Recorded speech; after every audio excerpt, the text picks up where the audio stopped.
অসুবিধা বা ঝামেলা এ দুইটা ক্ষেত্রে মালয় ভাষায় বোঝায় সুসা। সুসা মানে অসুবিধা বা ঝামেলা। স্বপ্ন এ মালয় শব্দ হবে মিমাপ। মিমাপ বাংলা শব্দ হবে স্বপ্ন। ভিতরে এর মালয় শব্দ হবে ডালাম। ভিতরে এর মালয় শব্দ হবে ডালাম। আপনার নাম কি? আপনার নাম কি মালয় শব্দ হবে সিয়াপা নামা আওয়াক। সিয়াপা নামা আওয়াক। এর মালয় শব্দ হবে আপনার নাম কি? আমার নাম আব্বাস। যেহেতু আমার নামই আব্বাস বা আপনার যদি যে নাম হয়ে থাকে সেটি মনে করেন আমার নাম আব্বাস নামা ছায়া আব্বাস, বা আপনার নাম শরীফুল নামা ছায়া শরীফুল, যেটা আপনার নাম সেটাই বলবেন।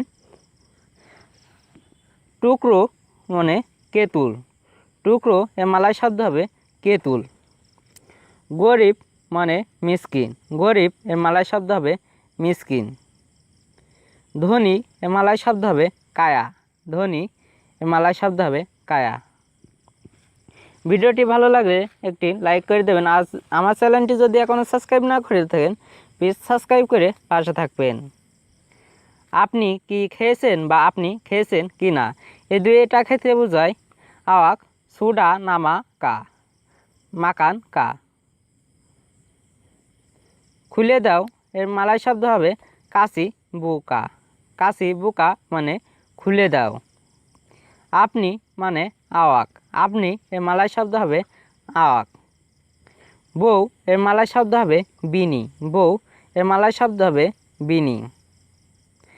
ভালোবাসা এর মালয় শব্দ হবে চিন্তা। ভালোবাসা এর মালয় শব্দ হবে চিন্তা। চিন্তা করা এর মালয় শব্দ হবে ফিকির। ফিকির এর বাংলা হবে চিন্তা করা।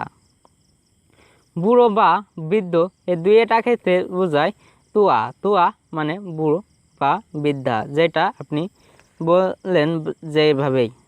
ধন্যবাদ সম্পূর্ণ ভিডিওটি দেখার জন্য।